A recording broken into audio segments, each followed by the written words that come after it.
Recording in progress. All right, I great. know. What's going on, everybody? It's Andrew Lawando Photography and Lawando Media. Today, I have my boy Ryan. We're finally, digitally face to face. I've been talking to him for a while. He's definitely given me a lot of advice as far as my videography has been going. Always there to answer my questions, which I thank you for that, man. That you've always Of been there course, to man. just respond. Anytime.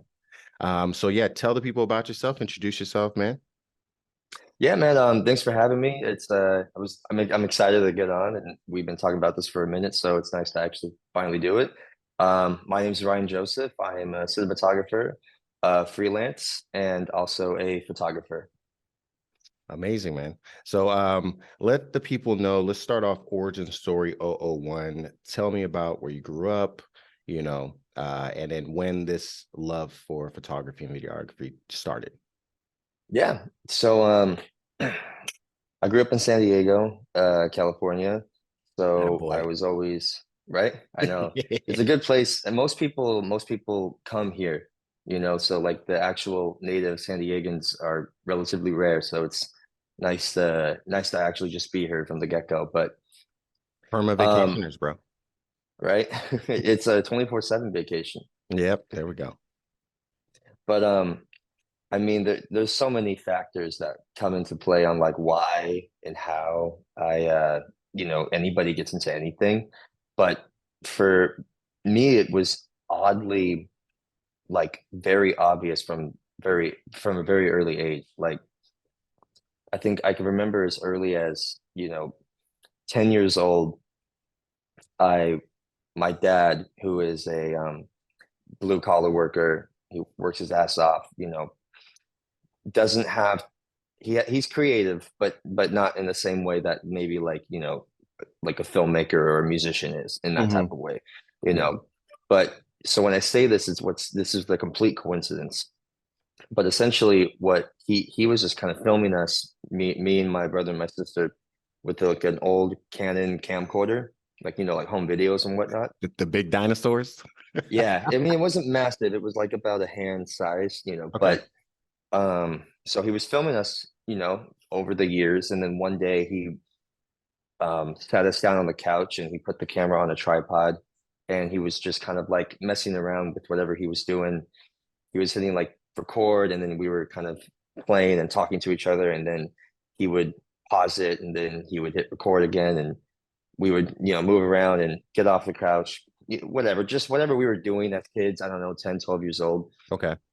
But then I wanted to see what he was doing. So he showed me a playback, and we round the tape to the beginning of that clip, and then he hit play. And so, I was just seeing us on screen kind of like play around, do whatever we were doing as kids. But then this is where the magic part comes in. This was the crazy part. The When it jumped to the next clip, like when he hit stop recording and then time passed in real life and then he hit record again on the Hmm. camera. So in the camera, it looked like we were jumping, like we were Mm. teleporting from just instantaneously. Yeah. And for whatever reason, my kid brain didn't read that as like it made no sense in my brain. I was like, how did you do that? Like I was like, we literally just teleported. Hmm. All he was doing was cutting the camera, Yeah. That's all that was happening. But from that moment on, I just had like a fascination with the cameras and all that stuff. And I had no idea what it was that I was even fascinated with, Hmm. but I just wanted to get my hands on the camera. So after after many times of asking him to use the camera ourselves, me and my brother, he finally let us use it.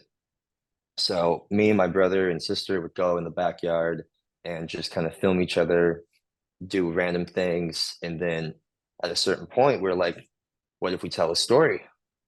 You know? So we started telling stories, and by stories, I mean it was mostly just me and my brother beating each other up and filming it and calling it an action film. But what's great though is like, you do that for from 10, 12 years old all the way to 16 years old, you start to get better. You start to understand, okay, stories actually have a structure. You know, you Mhm. need a beginning, a middle, and an end. You need some type of conflict. You need dialogue. It can't all just be running around and punching each other. You need something else, you You're know? like that was cool for the first Yeah, yeah, 3 years. yeah. We body slam each other, but then after that, Exactly. I need some content. And so, I mean, I made probably like, I don't know, dozens and dozens of short films to varying degrees of length with my brother and sister all the way up until high school. And there's still a couple of them that we have on like DVD that we happen to burn at the time. Most of them are lost in the ether, unfortunately.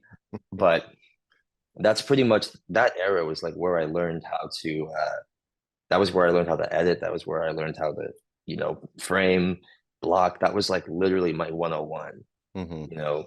And through that, of course, you have the YouTubes, online stuff. So you can learn so much information just by, going on the internet and typing things in, and you can find a decent amount of like helpful information. So that was like the start, and then literally like it's the rest ends up here, high Hmm. school, kept doing film stuff. I did a short zombie film that was like 30 minutes long in high school. We premiered Damn, it on I think that was my junior year. So we had like a little screening at the school, which was sick. I think like that's pretty 40 damn sick. kids, right? Yeah, 40 kids showed up to this Especially to get them to crappy sit zombie down for film. 30 minutes to watch Hmm. a film made by another student. Literally, yeah. It was cool. I mean, it's mostly terrible, but it has a it has a couple redeeming qualities where you can see the potential. But everybody who worked on that it was fun. That was like that was one of the big high school moments that I'll probably never forget. And then yeah, the rest is history, man. I just kind of kept doing it over and over and over again. So Hmm. And yeah. did you do any schooling after high school for film? Did you go to film school or anything like that, or you just took? No, yeah, no. I from a very early age, I was like, I mean, obviously I considered going to, like Full Sail University or UCLA or whatever. Hmm. It's like it's crossed my brain, but and it was never really in the cards. Yeah, I mean, shit. I was checking those things out, and those things are not cheap. It's like it's not It's definitely not cheap at cheap, all. but it's just I don't know. I've just never found like people say you can get a lot of connections that way, and that is true. Hmm. But you can also get a lot of connections by other ways, Yeah. and it's not like any one direction is going to automatically make your life easier. It's all going to be difficult, Hmm. So for me, I was just like, I don't really want to spend 50, $100,000 on film school when I could buy and invest in equipment perhaps, or invest in online courses, which I did do. Like I learned how to color grade through an online course, which cost a fraction of the cost. So I just felt like my time and money was better well spent Hmm. putting money into the craft, making short films, you know what I mean? Like Yeah. actually doing the thing because you'll meet people that way. And I have been meeting people that way. So it's like I wonder what my life would look like if I did go, but I don't regret it at all. Mm. That's great too, Yeah. especially that you've come to the realization that, networking is all over the place, especially since we live in this digital era now where it's like, Hmm. you know, everybody and anybody's Yeah. at your fingertips. You can DM them, you know, uh, Literally. 10, 15. I LinkedIn. mean, that's how I met you. I seen your work. I just so happened to meet your girlfriend during one of my classes.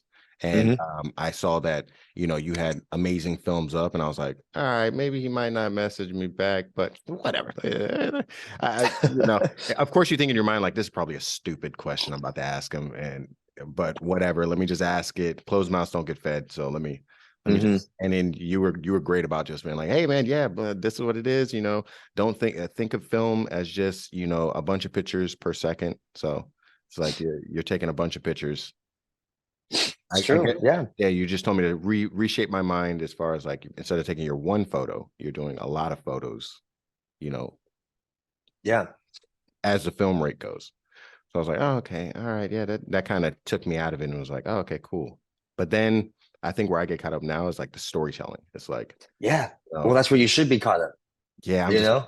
okay. And then you start looking at different little details, and it's really fun to think about, but it's like a whole different click in your mind as far as that goes.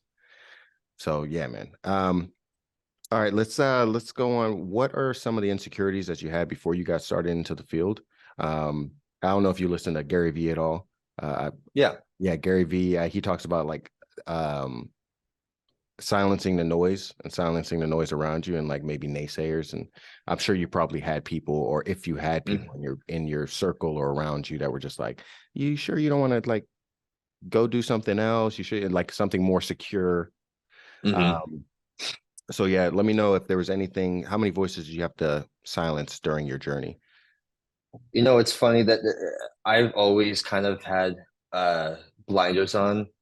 I'm stubborn at heart. So, you know, like just naturally speaking, and this also stems from when I was a kid. I Hmm. just you can't really get me to do anything if you tell me to do it. Like you tell me to do something, I'll do the opposite just because Yeah. I out of spite, you know. So like that's never been too much of a struggle for me, Hmm. but not that I've never contemplated with it, you know, there's different degrees of it. But one experience that has been like a core memory for me. Um, and I don't, it's funny, I don't even remember where or who I had this interaction with, but it's still a core memory. And this is what happened. So this older adult, again, I don't remember who it was, probably insignificant person, but older adult, I was probably anywhere between the ages of 10 and 18. Hmm. I know that's a big range. I was like, I think if I had to pinpoint, I was around freshman, so maybe like 14, 15, Okay. 14, 15, something like that. I think that's freshman age. So young, yeah, probably freshman. Young, but not so young to the point where I was like just, you know, a baby. I was old enough to still have my own conscious thought. Hmm. And I was talking to this older guy. He must have been over 40, Okay. like adult, not like You're like 25, 30-year old, 35 year grown old, like man. 40, grown dude. Um, prob but I was talking to him about what I wanted to do, and I'm like, well, I want to be a filmmaker, blah, blah, blah. I want to Hmm. be, you know, make movies and stuff. And he just straight up looked at me in the eye and he told me, well, that's all great and that's all nice, but one day you're gonna have to submit to reality and get a regular job like everyone else. And I just looked at Damn. him and I'm just like, Crushing your no, dreams. I'm like, I'm like, okay, one, no, I don't. Um, I don't know why you're like, and but that's kind of where, but I told him, I said, never submit to reality. I Hmm. said, I'll never submit to reality. That's stupid. Like, why would I do that? Yeah. Like, that just sounds like I'm giving up. That submission literally is giving up, Hmm. right? Yeah. So, you know, I don't really say it too often, but the mantra of never submit to reality has kind of been like a way of thinking for me Hmm. because of that interaction. Because like I just think about, and you've heard it before, people like, oh, you got reality kicks in, you know, you'll have to face reality. All these Hmm. different ways of saying it is just like essentially what it's saying is do what the programming is telling you to do, Yep. you know, Hmm. and I just why do that? Like if life is going to be difficult no matter what you do, I'd rather it be difficult and do something that I want to do, you Yeah. know, That's the key right there. because there's no such thing as security. Do you know anybody who is working a 9 to 5 job that has like that's balling? Yeah. No. Like, no, it's like it's just not everything is hard. Hmm. Everything is the same hard, you Yeah. know? And so you're gonna be putting your time somewhere. So I'd rather put it into something that at least would give me some type of fulfillment later, you Hmm. know? And if it doesn't work in 30 years or whatever, which I it's gonna work because it already is working. Yeah. Exactly. But it's like then okay, at that point I can go do something else. Yeah. But my 14-year-old self was like, nah, you're I felt bad for the guy though. Uh-huh. You know, I was like, I can't believe like the fact that you're saying this and you're like that old just means that you've lost something. Yeah. And that's also what scared me, you Hmm. know, like I like the to hear that hollowness in somebody who was much older than me at the time. Like that, I was like, I don't want to feel like that. And I Hmm. don't want to tell anybody that ever, Yeah, you know? exactly. Like Jesus Christ, And especially to a kid as well. Like, to anybody, dude. yeah, Like, like, Jesus. And yeah, just like you said, like that hollowness of regret being that, being however old he was, having had all those regrets of probably not following whatever passion or thing that he wanted to do because he was probably regurgitated that by somebody else. Like, okay, you literally. gotta hit reality. So, go and get that Hmm. 9 to 5 job. And instead of saying like, nah, I'm gonna try it out. I'm Yeah. gonna do my own thing and be happy doing my own thing and seeing where it takes me. He was like, okay, I well, mean, don't get me wrong. Like money exists, and yes, of course. we have to, we have to submit maybe a tiny bit Hmm. because we need to be able to live in a Survive. modern society, but just not too much. Exactly. It's like there's wiggle room wherever you're at. Like there's plenty of people working plenty of jobs that they don't like and then doing something a little bit on the side that they do like and then building that thing up. You got to just be practical about it. And Hmm. and once you are, then you can definitely develop a strategy around what best path to take to get you to where you want to be at. Mm. So yeah, I wanted to talk to you about that as well. So before you started your full-time film career, what were you doing before? But to So I had, take us down some of your money making. yeah, the money making schemes. So I was a professional snake oil salesman for about 20 years. I'm just, Wait, Primerica? uh, no, I'm just kidding. Um, I did whole life insurance. Um, so Bro, I did the same thing. Primerica. I did life insurance as well.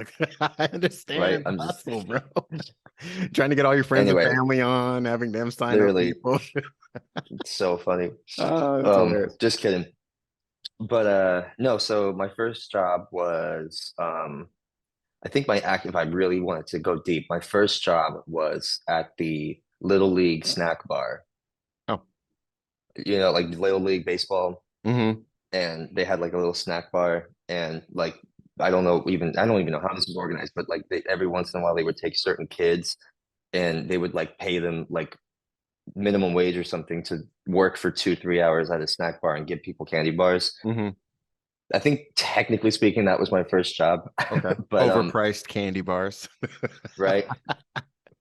But my actual, I think, that when I turned 15 and a half, 16 years old, I think I started a teeny bit before 16, if my memory Mhm. serves me correctly. Maybe it doesn't. But I worked at a yogurt shop. Okay. So serving up yogurt, I still remember how to do the swirl perfectly. With the little bump So at the top. literally, so whenever I go to like Menchie's or whatever, I'm Hmm. always like the coolest dude because I can do the perfect swirl. Um, if you think that's cool, it Uh, probably isn't. But that's hilarious. The coolest kid at yogurt mill, huh? it was Go Get Yogurt actually. Okay. Yeah, yeah. I think it was the name. But anyway, so that was the first one. Then I worked at Domino's, Okay. Domino's Pizza. Hmm. I worked at 3 locations in Domino's. I worked um all around San Diego, different spots.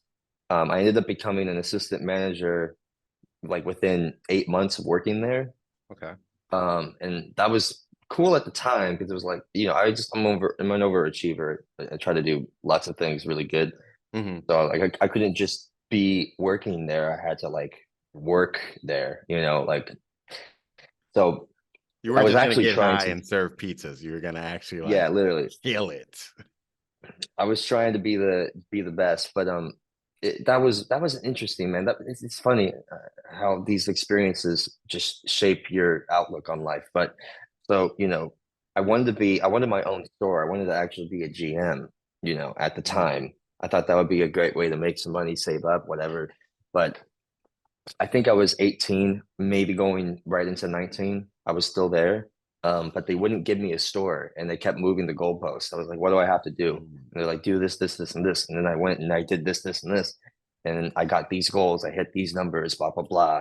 I was like hiring people. I did interviews. I was counting the money, clean everything, doing the OEM, which was like organizations, something systems, whatever it is. Mhm. Um, all this stuff.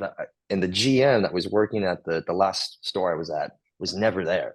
He Mm. was only there once a week, and I was there 8 to 10 hours a day, essentially doing his job. Mm-hmm. And so I was like talking to the district manager. I was like, "Can you? I want a position. You know, give me a store. I can freaking handle it." Mm-hmm. And they just kept moving the goalposts, and it was irritating me.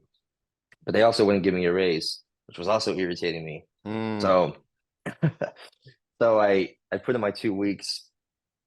Obviously they can't do anything about it. So 2 weeks come, my last day on the job. I'm working there from whatever, let's just say 9 o'clock. I leave at 4, whatever the hours were. Mm-hmm. So 4 o'clock comes. The person who's supposed to come and cover my shift is the GM. Oh. Okay. He's supposed to be there at 4. Uh-huh. Well, he wasn't there at 4. Oh, that bastard. I was So about to on my say he's last not coming day, on time. no, he's not. On my last day working at Domino's, I just left Oh, at that a 4 boy. when You're I like, was done. this is Yeah, my I'm like, last day. what, I'm I'm out. not gonna do. So I got a bunch of phone calls and texts after the fact when he got there, like an hour later, yelling at me. He was like, "What are you doing? You left the store unhinged, blah blah blah. Like all these orders, blah blah blah. Nothing's been made." And I'm like, "Dude, you were late. This is my literal last day." Which so, If you thought I was and gonna, then that from kid is there, gonna stay here and wait for you I for know, an hour, you're tripping. This is my yeah, last that day. Goodbye. yeah. So I was like, "What are you gonna do? Fire me? Like I'm already gone." So from there, I worked at Olive Garden as a server, which was actually a really fun job. It's one of my favorite places to Serving was be really right there. cool. Yeah, Olive Garden as a server, it was fun. Hmm. I enjoyed serving, but then I did that for about 2 years or so, and then a new general manager came in and decided he wanted to clean house, so he fired 7 people within like a couple of weeks, and I was one of those people that got fired, actually. So I Damn. got laid off at a serving job, so that was annoying. And but this was great though in the long term because this was actually kind of like the first time that I was kind of struck with like no guarantee, Mm. you know. And this is kind of also what I was saying earlier with like everything is hard. It's like you get a job that is supposed to be normal, but yet you can get fired at any point. Yep. So where's the guarantee exactly? Like, what is this? You Hmm. know, but in between two jobs that from my next job was Best Buy, but that was about a 4 month period, right? Where I was looking. So I had to make money somehow. Yeah. So what I was doing was I was making um I perform in a percussion group called Crew Percussion. Okay. It's ran by a studio called Arts in Motion. And in that same company, Arts in Motion, there's a subdivision called Arms Wide Open, which is a nonprofit group for special needs children and adults. Hmm. That's amazing. And I've helped out with them for a long time, like because I just know all the owners and whatnot. So we've all it was kind of like a family studio that I would grow up in. Like I Hmm. kind of became part of their family in a way, which was cool. But anyway, I was filming like promo videos for Arms Wide Open Oh. um in the meantime. And the owner, he was paying me to do it. You know, Oh, I was wow. filming the promo videos and I was doing this, I was filming their live performances and I was making little edits and I was sending them off and he was paying me enough to get by, Hmm. which was great. But that was like the first thing where I was like, oh shoot, Okay. I'm actually Bing. making money and I'm not working at a job. And now I Hmm. have so much time and I'm actually making maybe a little bit less, but I have so much time, Yeah. You got the you know? whole day. Yeah. So, I did end up going back to a normal job, a 9 to 5. I went to Best Buy and I sold TVs under Sony. Hmm. So I was technically employed by Best Buy, but Sony was paying Best Buy the money for my paycheck. And my real boss was um, the Sony district manager guy. Okay. And essentially I just had to sell the big box TVs, like Hmm. they wanted us to sell like $2,000 to $5,000 TVs was like the target range. Mm. But that was a really Florida. fun job because, yeah, because I got to learn so much about display technology and what makes a good TV versus a bad TV, a good display versus bad display, color science, pipelines, color spaces, all this stuff, right? Mm. And it was like super interesting because and now I'm like ruined because I look at two different TVs and I'm just like, oh, I can't even look at this thing. You can't even You unsee know, that stuff. It's stuff that I you I can't go unsee. I go to somebody's house and I'm just like, your TV sucks. I mean, I don't say that, but like I just Ah. know I can see it, Shake it. But You just point at it. You're like, yeah. But if anybody wants to know, Sony and LG are the best. Specifically their OLEDs. Fantastic. that a boy. There we Anyway, go. Drop those yeah, little keys for anybody watching right now. there we go. But yeah, no, that was really fun. And actually, again, overachiever. I was the top salesman for Sony in the San Diego district. Hmm. Um, Kind of a funny title because it was based off of the foot traffic that came in per store. So it was weighted. I didn't literally sell the most, but I was selling the most per the amount of foot traffic that was coming into that store with the average ticket price in that store. So it was weighted, Yeah. but I did good. You're like, I Did killed that it. for about 2 years. It was, and the discounts were sick too. I got to take home like a pretty sweet 65-inch TV and sound bar and but anyway, it had some That's cool what I've perks, heard as but well from everybody who's worked at Best Buy. It's like, man, the discounts are sick. Like, they really hooked it up. They really did. Yeah, they hooked it up with the discounts, but specifically the Sony ones because I was an experienced expert. It was, I forgot what the title, there was like a name for it. hmm. But anyway, it was like literally like 80% off like Sony stuff, Hmm. but you only got one a year.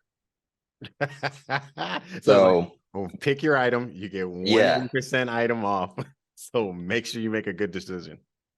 yeah, literally. But I mean, you come out with like a $3,200 TV for like $900, Oh, you know? that's So it sweet. was like, what am I gonna just not do it? Like, of Hmm. course I am. Yeah. So anyway, but that was the last job that I had. And this will segue into a different type of story if you're ready for it, unless you have other questions that you want to talk Oh, about I'm ready first. for it. I'm here for it, bro. Right here. This is all you. All I'm right. here. So it's November of 2019. Okay. That was my 2 weeks. Um, Left super clean.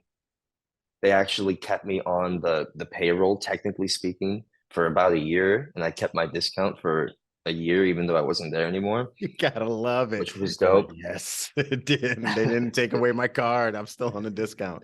It was so sick. I was like, I'm leaving. And they're like, ah, okay, we'll leave you on payroll in case you want to come back. And I was like, well, I'm not coming back, but thanks for the discount. Mhm. They're like, sure, Um, you're not coming back. yeah, but if you remember November 2019, what's after that? 2020. Oh, And 2020 was that year we all COVID. want to forget. Yeah. So The end I of the I world. quit the end of the world as we know it. Um, so I quit my job and then COVID happened.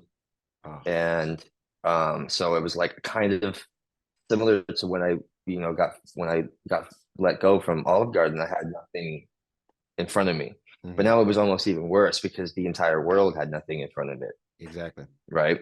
So, obviously like there was,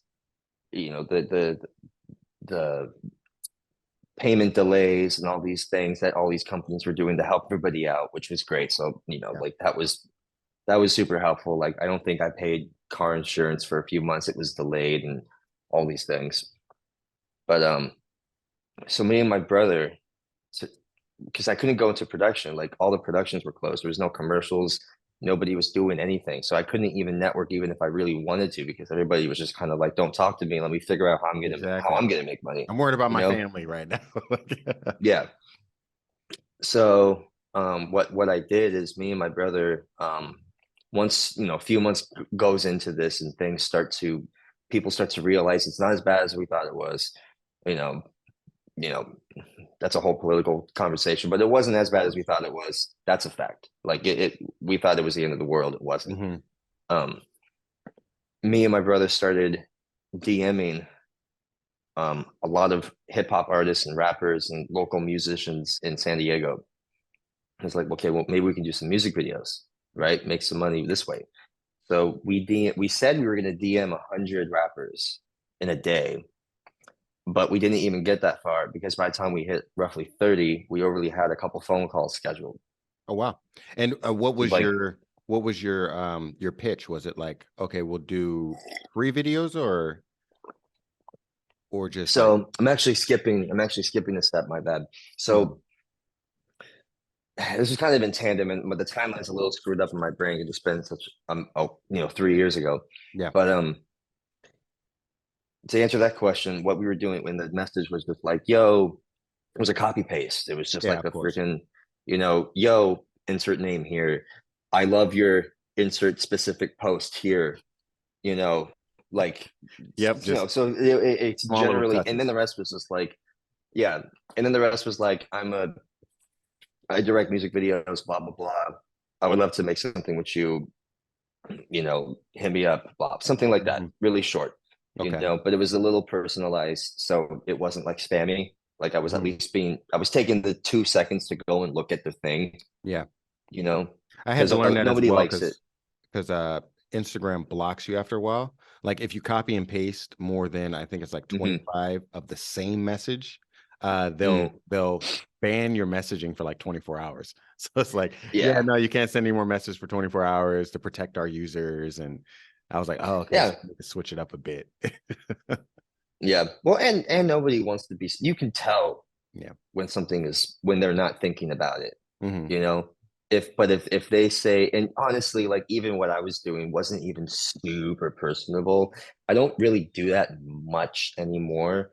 Um, because it's just anyway, but Hmm. that's what we did. We scheduled some phone calls.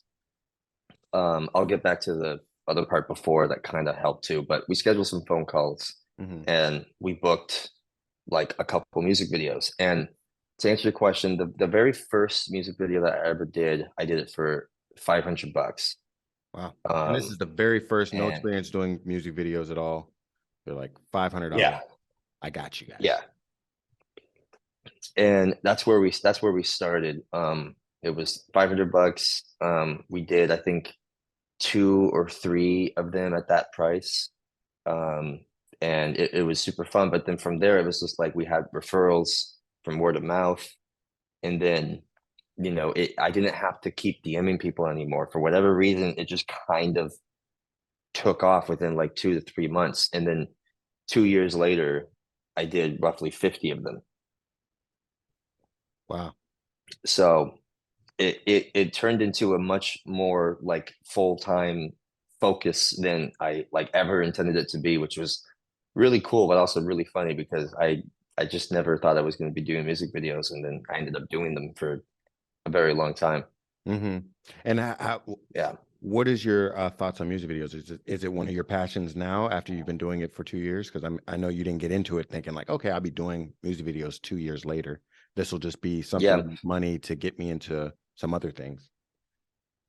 Yeah, so I have a passion when the artist and the song and the concept is great, Uh-huh.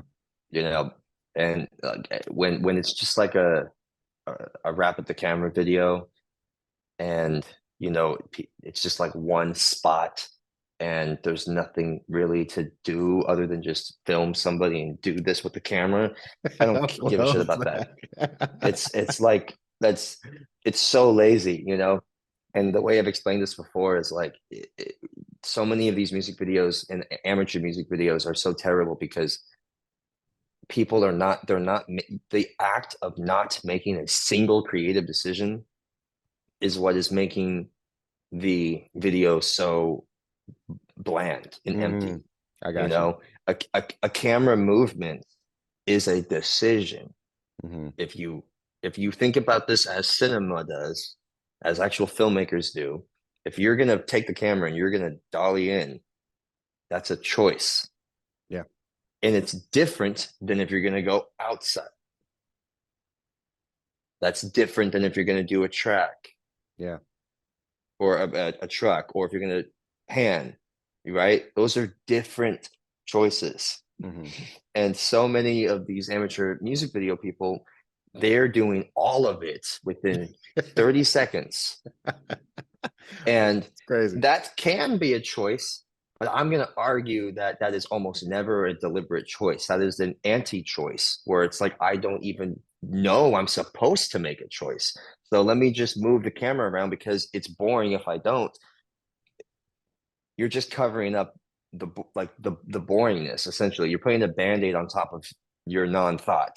So if as long as I can actually go in and have a conversation with the artist and talk about the story or the meaning of the song, if it's not like about anything, maybe it's just like a vibe that they're trying to Hmm. achieve. That's okay too. If you just want to make something pretty that's abstract and kind of has a feeling, that's good too. At the end of the day, as long as there's something to think about, choices to be had, then I freaking think music videos are awesome. You know, like all of Kendrick Lamar's music videos are great. Oh yeah, Um, I feel like that's what we've he's lost lately is like the storytelling of the music video. it's still there. It's just not there as much, but it's still there. You just have Hmm. to find it. Yeah, I mean, you had to find those little keys.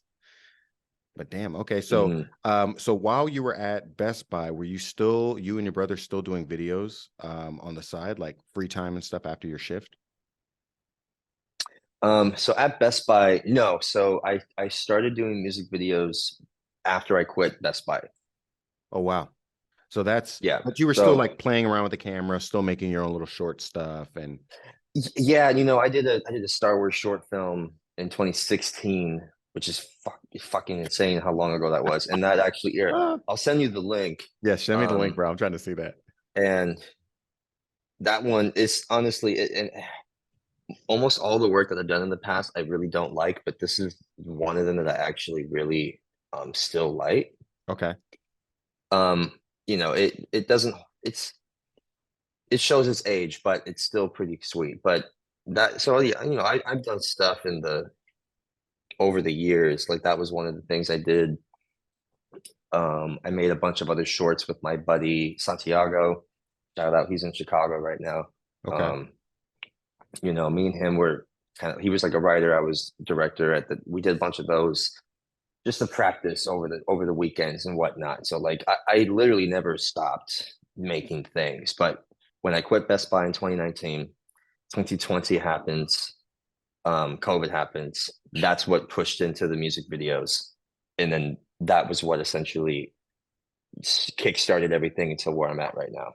Okay. And how terrified were you making your first music video? Because I know that couldn't have been an easy, you're coming in there cool as a cucumber. Um, yeah, I mean, it was like it's the Dunning-Kruger effect, you know, What's that? where so it's a graph essentially where here if I can use the screen.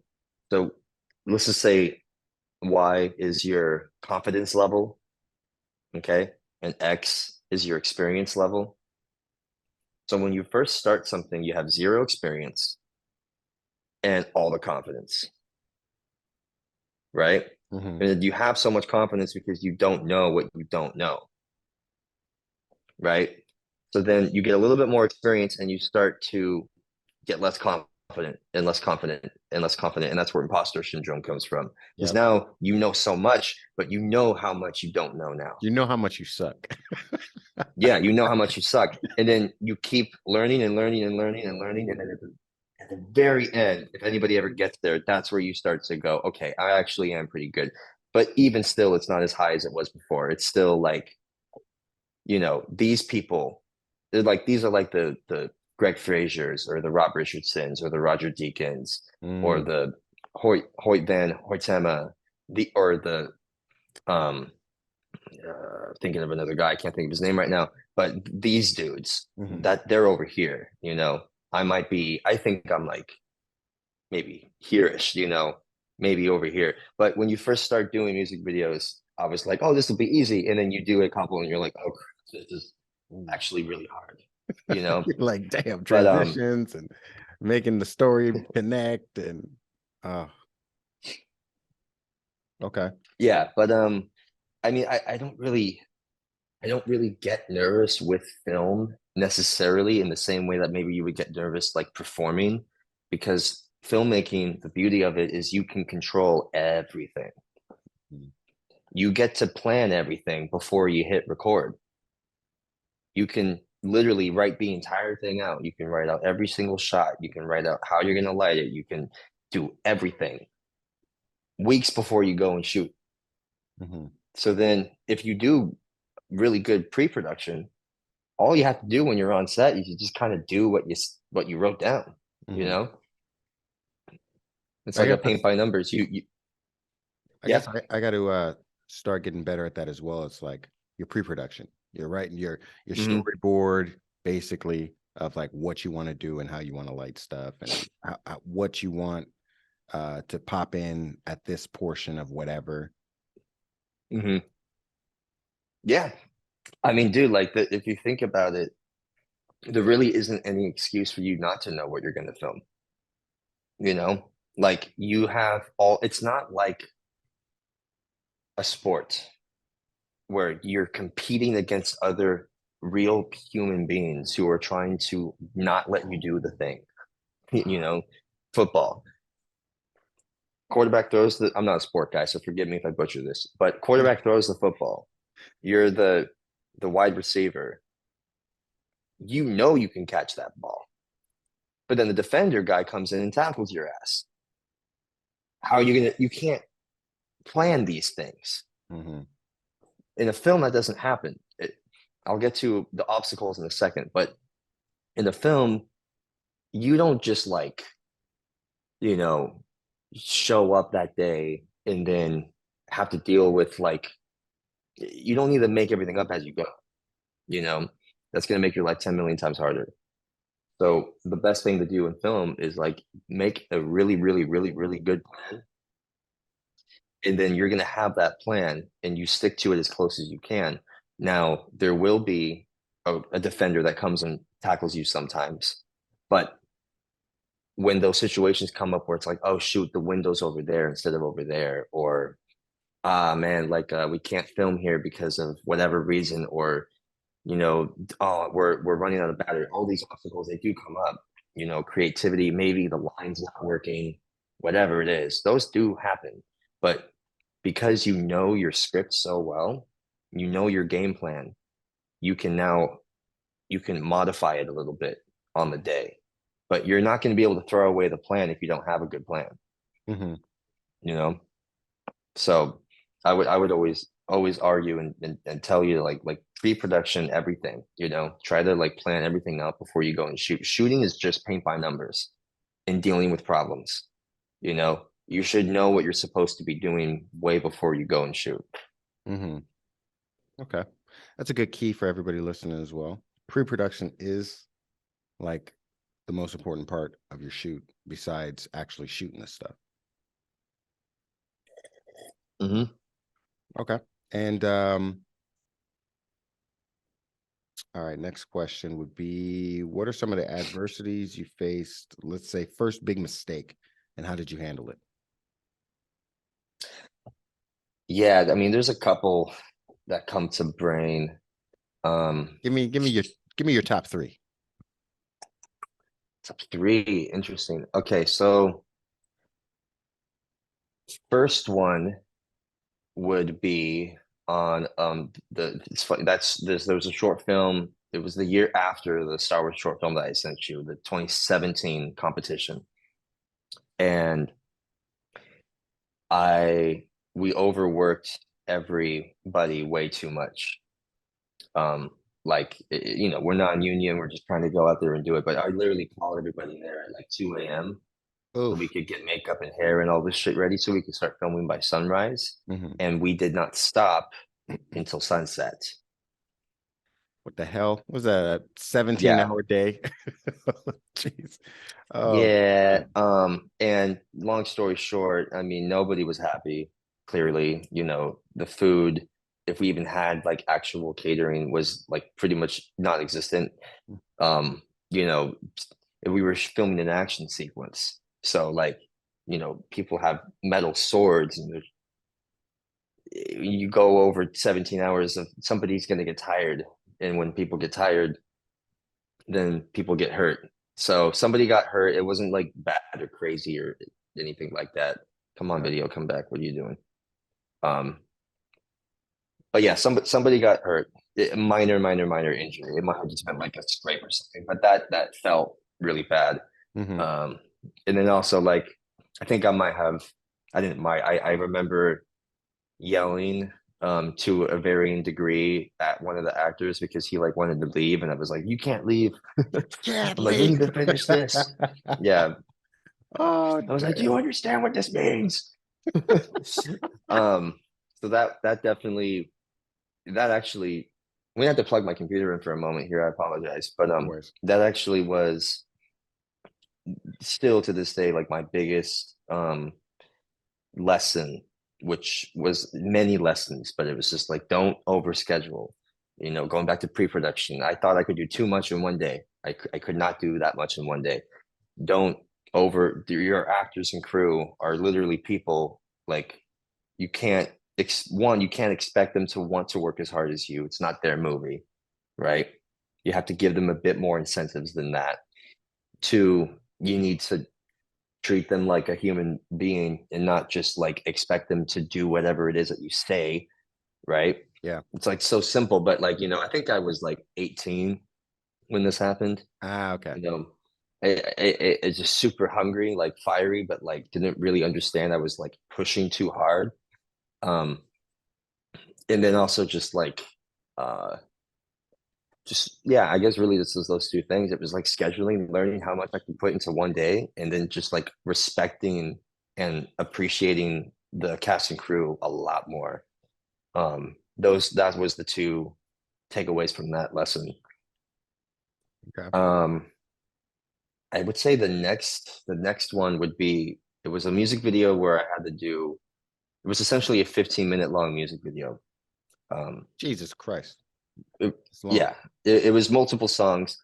But it's funny. It's kind of like there was nothing that bad. Nothing bad happened on this day, but it was just like or this weekend. But it was just very draining. It again, kind of same lesson. Like, don't put too much in one day. Hmm. You know, and that was where I got to test myself. Do I actually remember what I learned last time? Because I had a crew member, just one. Like it was me and this other guy, and I recognized that we were pushing him really hard.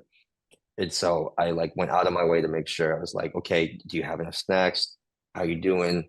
You know what? Let me actually pay you $300 more because you put in overtime, whatever. And dude, because I done that, like this person, I don't know if he wants to be named or not, but he's helped me so much more in my career. And I attest part of it because like I was nice to him. And this is basic human decency, not patting myself on the back. But it's just like I wouldn't have done that the first time, you know. Yeah. I yelled at somebody because he was tired.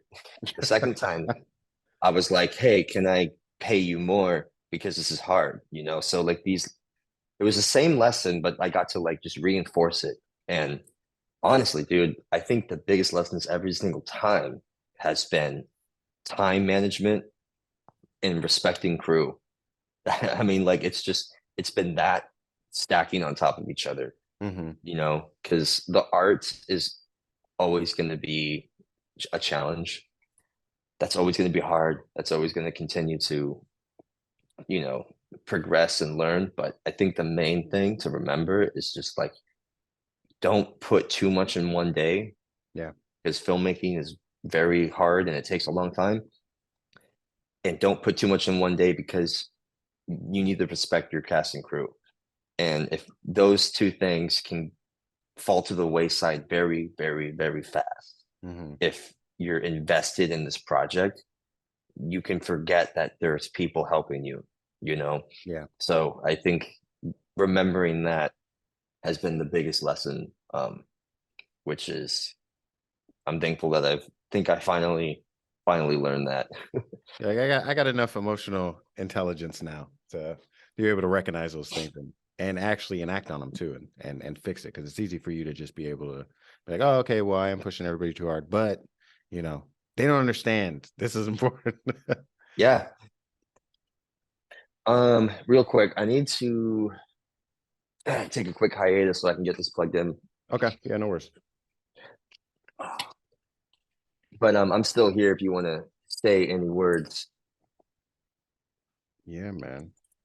Just gonna go over the next couple of questions. Bro, I'm loving the light setup that you got going on, bro.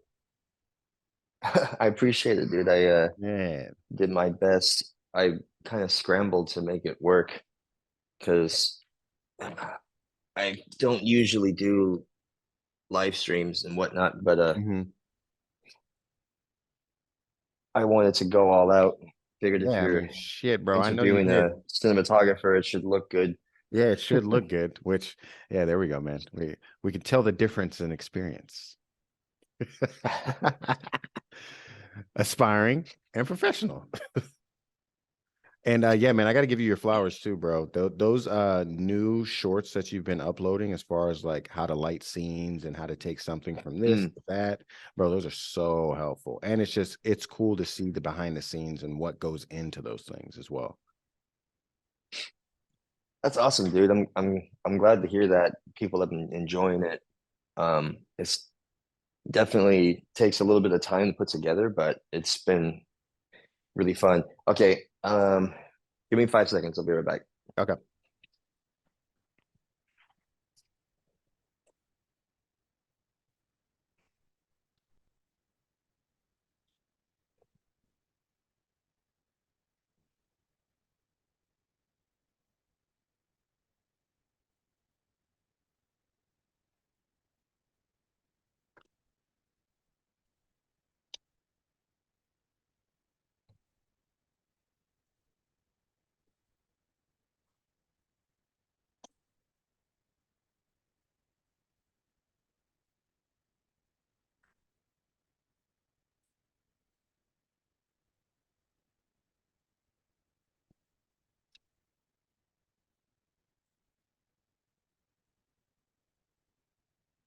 There we go.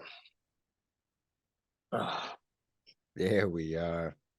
Yeah, I scrambled. This is not where I usually have my desk. It's usually over there. Okay, yeah, I see that in the background. So So yeah, that's I remember I, when you said it, s- you were like, I gotta set up. yeah, I spaced on the plugging things in. Well, shit, man, I appreciate you But for coming through with the excellent quality in the video and lighting, man. it's always so funny. Like, you know why? It's like, imagine if you were going to talk to an guy, like a field recorder, Hmm. and his audio sucked. Oh man, you're like, okay, You well, know, it'd be like, well, or do you know what you're doing? I don't know. you're like, you have one job. Literally. I don't care if your video's working, as long as that audio is sounding crispy, like a damn Hmm. movie trailer, then we're good. Yeah.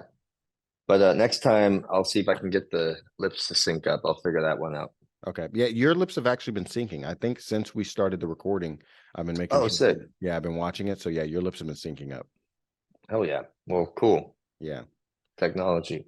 Technology working itself out. All right. I guess we'll go into the next question. The next one is when did you decide to go all in? I think you did answer this before though with the Best Buy, but if you have anything to add. Yeah, no, to try to condense my answers because I know I'm a blabbermouth sometimes. No, But man, it's good. It's perfect content. the yeah, I was working at Best Buy, going there. The hours were kind of weird. I went there at 11:15 and Mm, I would leave at 8. I think it was 8.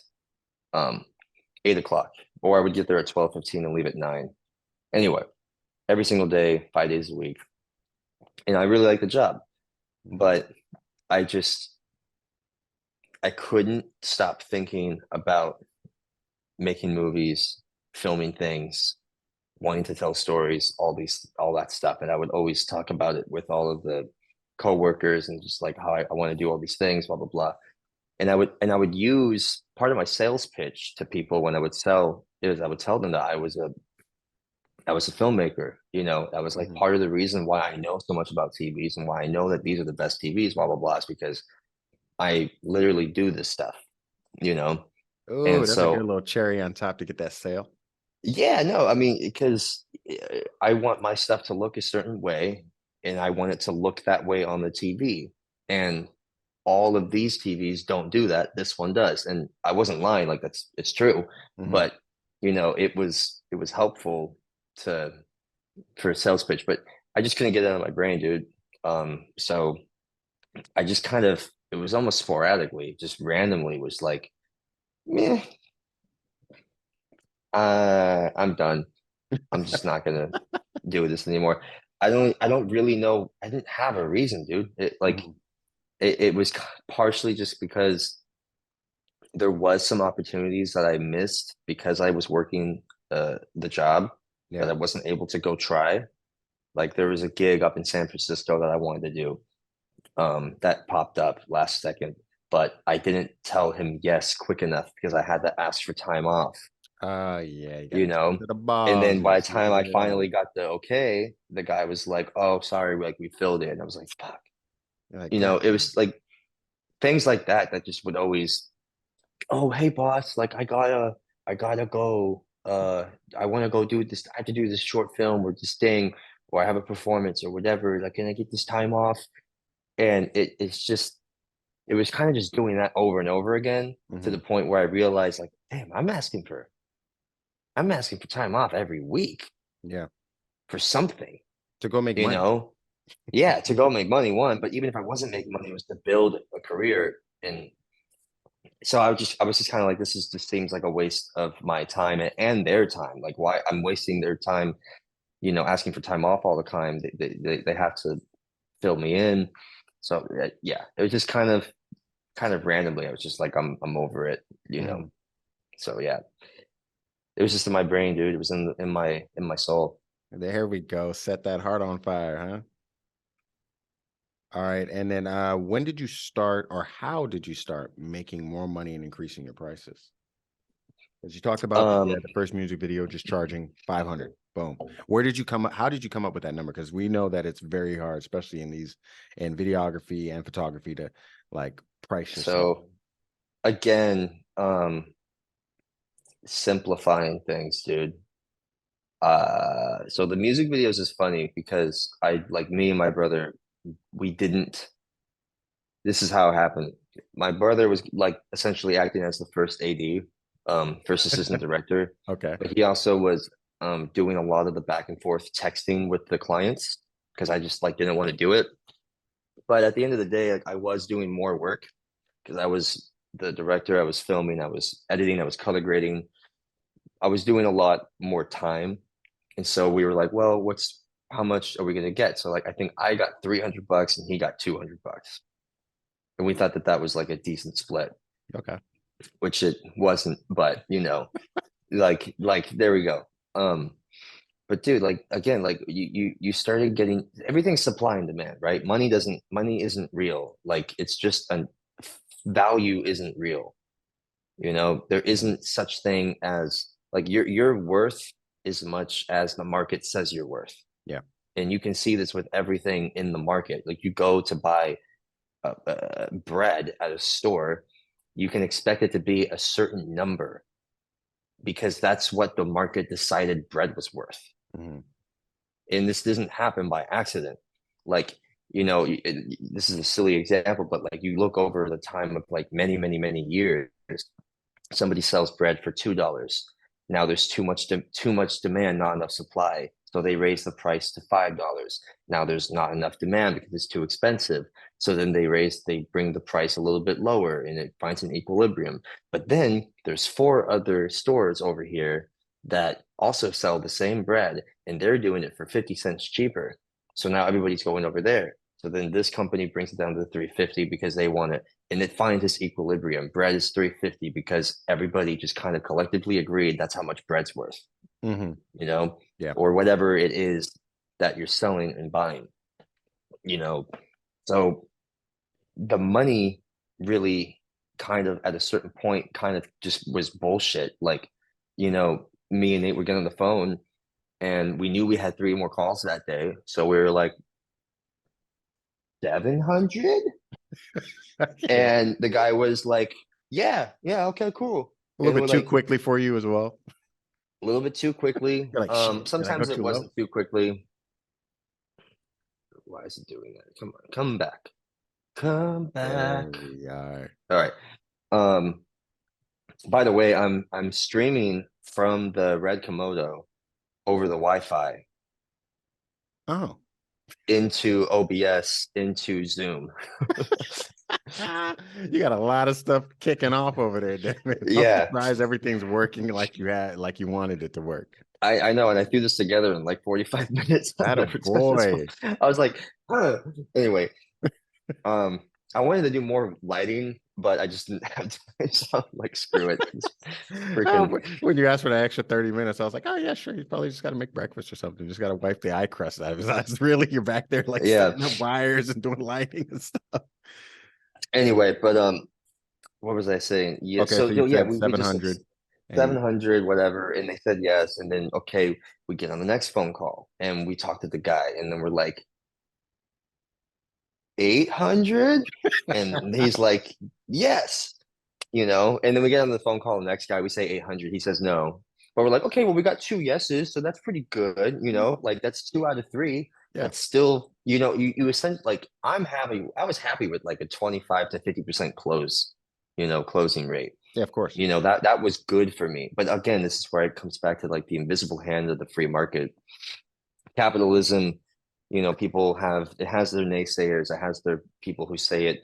I'm not going to go into that right now, but like let's just say it exists and it does work a certain way. Hmm. Okay. Yeah. So whether or not you want to agree or disagree, it does exist, right? So, you know, this is like we noticed that we had too many phone calls. We don't need to do everything. So it was like there was too much demand in a way. If we said $300, $500 for those 10 phone calls, we probably would have closed every one.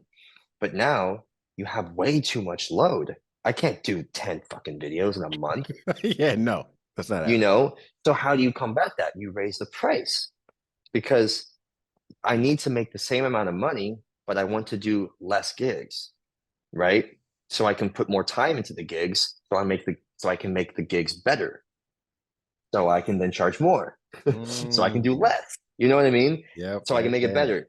So it's like there's a circular. So we literally just kept kind of saying random numbers. We were like 1,200, and they were like, yeah, and we are like, oh shit, And so once you get one yes, you're like, okay, I can do it again, and you get yet less you get less yeses at a higher number than you do a lower number, of course.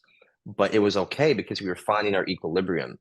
And at a certain point, we recognized that, okay, like it looks like 2 grand ish, 2 to 3 grand at the end of this cycle. 2 to 3 grand was like the most that we could get out of anybody um, in the broader San Diego area. And keep in mind I wasn't making all of that cash. Like it went to production, it went to paying models or any other extras, Hmm. props, wardrobe, the locations. Like I wasn't profiting all of it. For Yeah. full transparency, I was making probably roughly $1,000 at most, Okay. you know, but I was also producing, directing, camera operating, director of photography, editing, color grade, uh, renting my equipment to the production, Oh you wow. know, Hmm.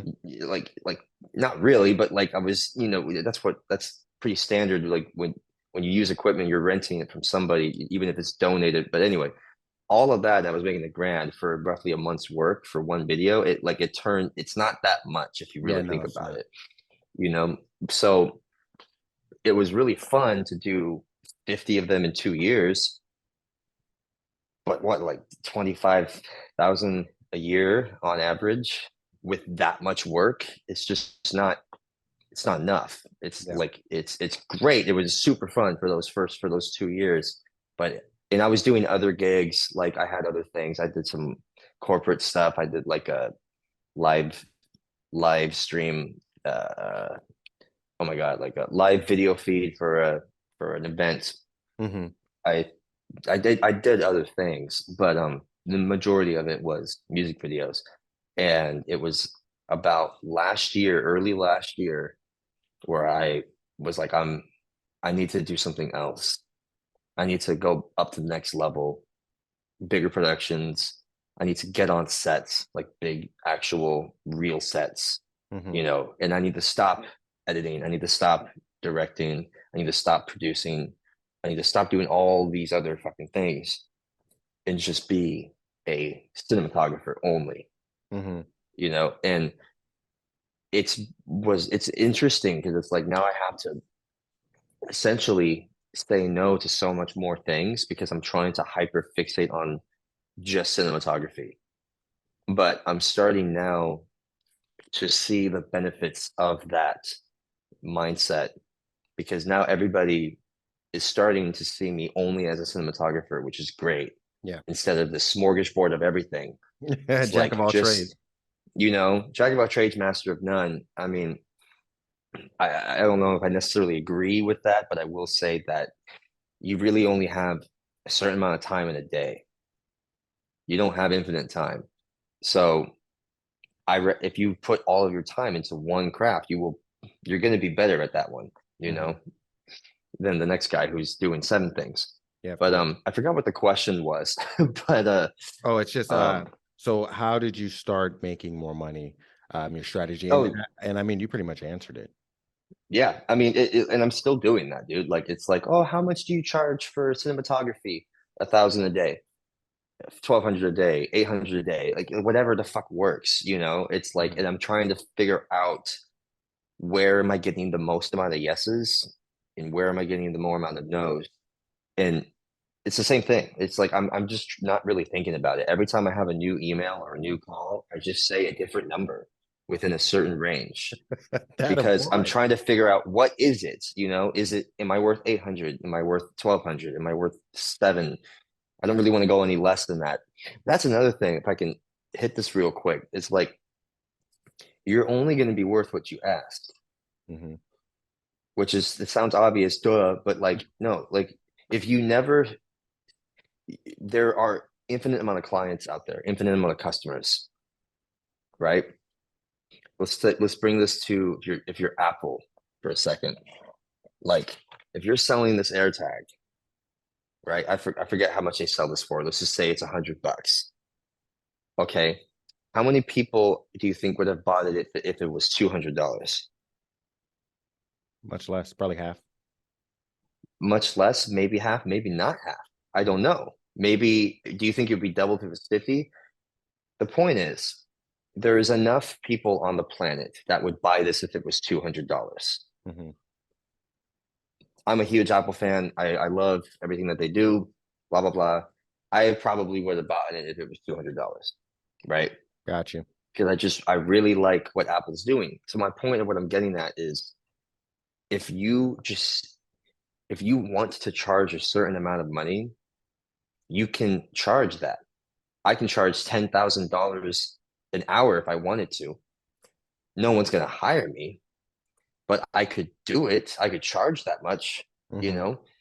But the thing, it's like if you just have to find the people that are willing to pay what you're asking for. Mm. You get to decide your customers.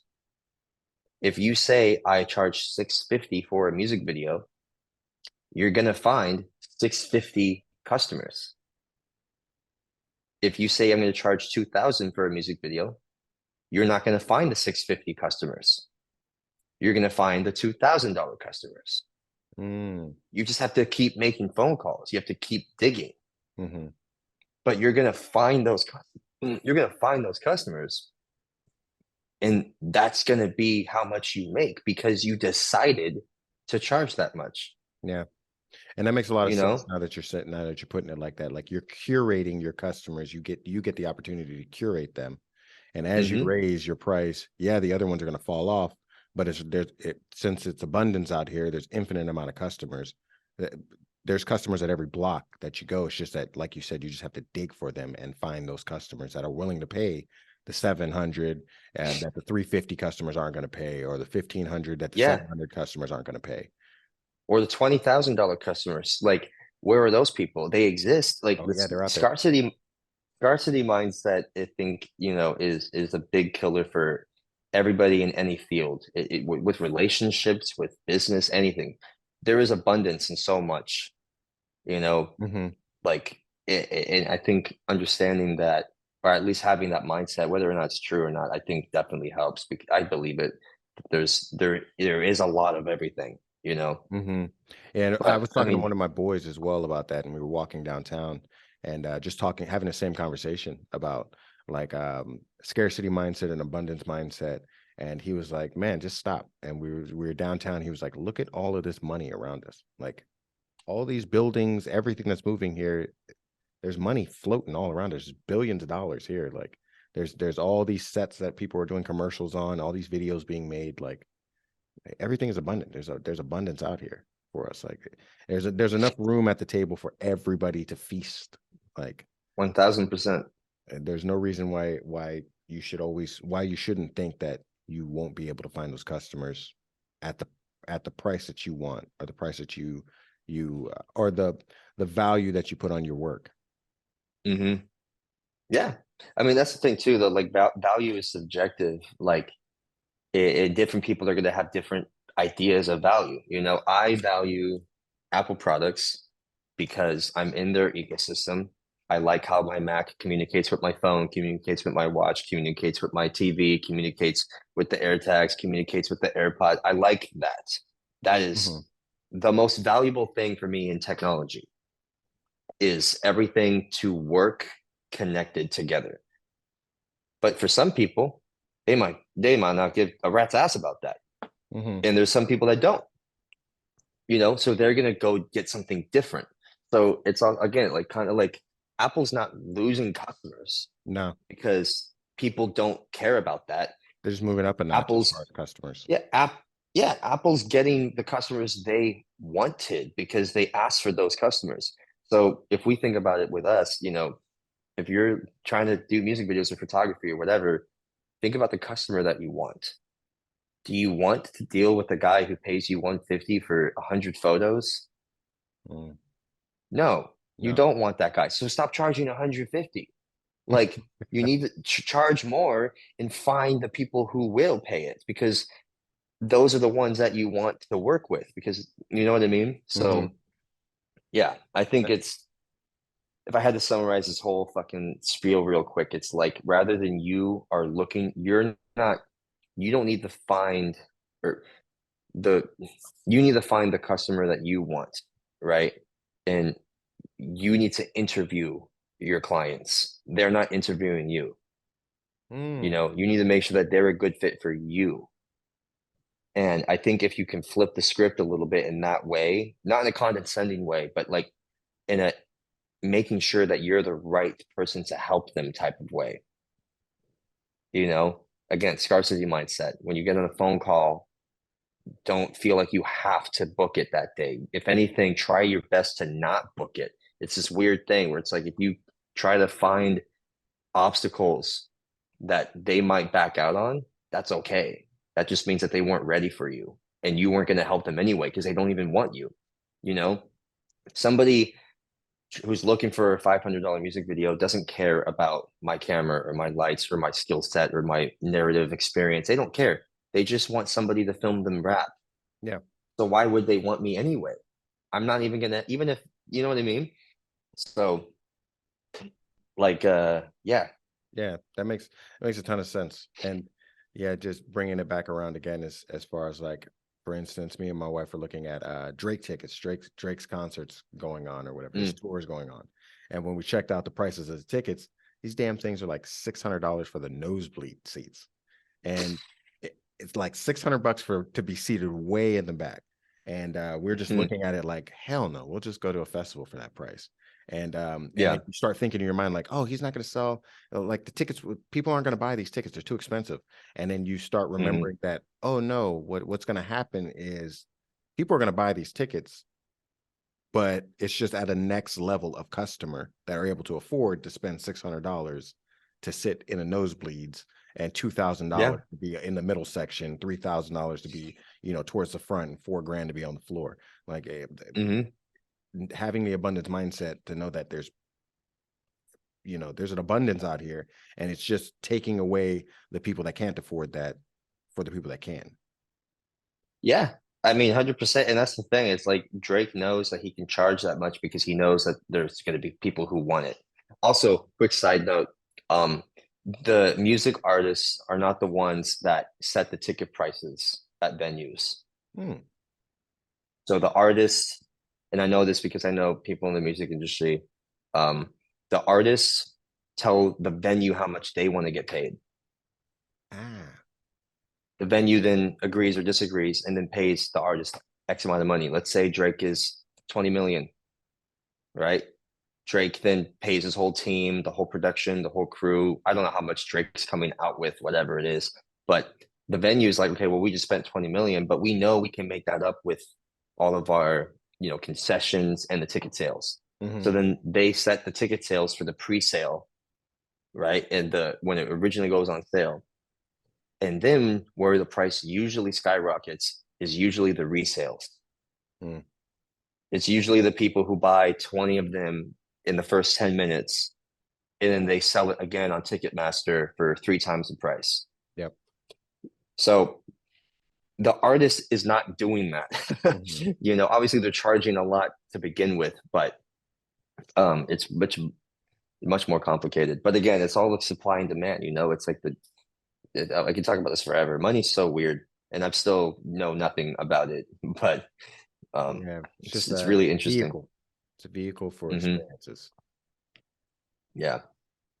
Okay, that's a good it's good advice that you gave as far as like just where you're at in your process as far as just asking different amounts of numbers and just seeing where the customers are as far as like you got this many yeses on 700, you got half of those yeses when you bumped it up to 1500, and then just kind of Hmm. cycling that stuff out. And I feel like I'm in the same spot with my photography, at least just finally like moving up my prices as well, and kind of understanding that what you said is like you're kind of interviewing your clients, and um, Hmm. are you going to want to deal with the person that you're charging $100 and they want 55 100 photos with all these different edits on them, um, and all the work that you have to put in, all the time that you got to put into that process, um and like where do you want to be, what do you actually want to charge, and just starting to like next customer that comes around that you have a call from and they ask you for portraits of them and his wife or something, and then you just kind of increase the price, and you get some yeses with anything, you also get nos. So it's just Mm. about that balance, and you're like, okay, well, now I'm charging, instead of $100 where I started, now I'm charging 250, and yeah, I'm not getting as many yeses, but I still am getting yeses. Like people are still you know saying yes, and okay, yeah, cool, we'll do that, or package tiering it, and like, okay, yeah, we'll take the expensive package. Like again, it's just about curating your customers. Mm. So yeah, that's been a big 100%. help. And yeah, I think, oh, wrapping up, yeah, wrapping up, what's one piece of advice on building a brand and living your lifestyle to help others during their journey?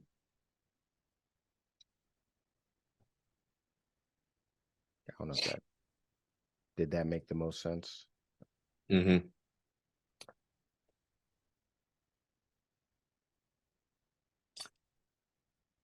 One piece of advice. I'm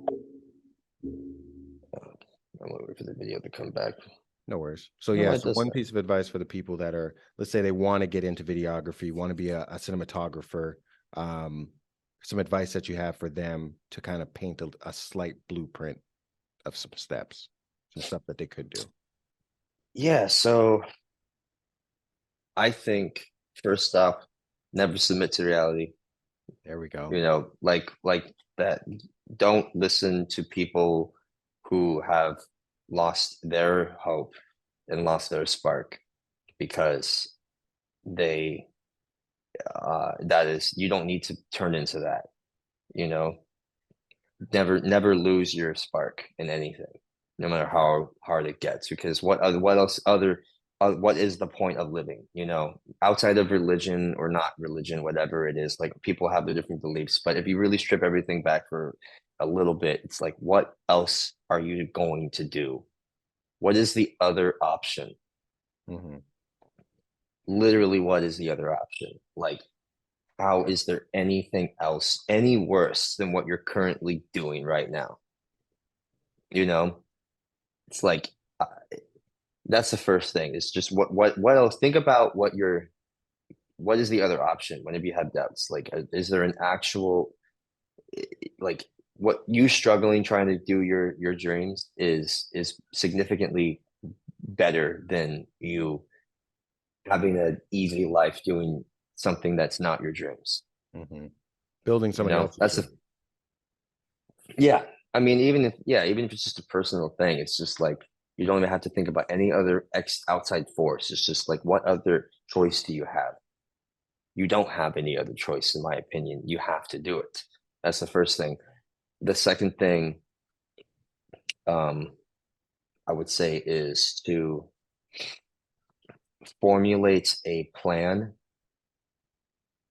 and act upon the plan. You can say, I want to be a filmmaker or I want to be a cinematographer. That's not a plan. That is just an idea. You know, you need to figure out what you want to do, see yourself in that position, and you need to reverse engineer how you think you might be able to get to that position. Doesn't matter if you're 100% right or not. You need to reverse engineer it, imagine how you're going to get to that point, and then mark the steps along the way and figure out what you have to do right now. And then do it every single day until you get to the next step. And then until you get to the next step. But you have to have a plan. There has to be something intact for you to go for. Because if you don't have small goals that lead to bigger goals, you're going to feel like you're not getting anywhere. And I think that is the biggest reason why people fail is not because they're actually failing, but because they feel like they're not doing anything. They're not making progress, you know? And in a way for you to measure your progress is to set goals and act upon those steps and just make them really simple, you know? Try to make it as simplify everything as much as you can. So when you get up in the morning, you know that you have to do X, Y, and Z. You can just do X, Y, and Z and not think about all the other things. Don't, you know what I mean? Yeah. So don't listen to, you don't have to, don't, you do not have another choice but to follow your dreams. What's the other option? What else are you going to do? And you need to have a plan. Don't just go at it randomly. Hmm. And that's one thing that helped me as well, like the planning and having goals, the short-term goals, and Hmm. just as simple as like getting a calendar. That's one thing that also like helped my mindset a lot as well. Just like having a calendar that you hang on the wall and you write down your jobs and you write down the things that you're doing for the month. So that way, when you're in your mind thinking like, "Oh, I'm not doing anything, I'm not progressing," you can look back at this Hmm. stuff like, okay, January I didn't have anything. February I had 2 jobs. March I had 4 jobs, and then on and on and on and on. You can just look back and say, oh, okay, yeah, I am progressing. Yeah, I have reached my goals. Yeah, I wanted to buy a camera or a new lens, and I wanted to work, have a job that's going to pay this amount, or work in a big studio, or go on a set, or travel and do something. Like, okay, yeah, I have started knocking these things off the list. Like, okay, yeah, I am progressing. Hmm. So I'm just getting in my own mind about it. So yeah, and everyone's different, you know. Some people like checklists, some people I don't even know. Like, there's so many different ways that people organize their brain. It doesn't matter. There's no one right way. It's Mhm. just, and if you don't know what the right way is, try different things until you figure out what works for you. Like, no, everybody's different. So there's not one version of discipline, but discipline is important. You know, Yeah. you have to be on. You have to be on every single day. Um, because because other people are on every single day. Oh, bro, And you're you telling know, me. The second you're so sitting down yeah, chilling on your phone, trolling around on Instagram for 4 hours, and you're like, wait a minute, I've been on Instagram for 4 hours doing I nothing. mean, yeah. I mean, I do too sometimes, man. I gotta, this advice is all towards myself also. So Bro, I love it. So yeah. yeah, man. Again, I want to thank you, bro, for always being there when I needed your help and always willing to answer questions and like help out as much as you can. And thank you for being on the podcast. I wanted you to go ahead and just like shout out all your stuff, website, Instagram, anywhere that the people can find you. Yeah, of course. My Instagram is Ryan Joseph DP. My website is Ryan Joseph. That's it.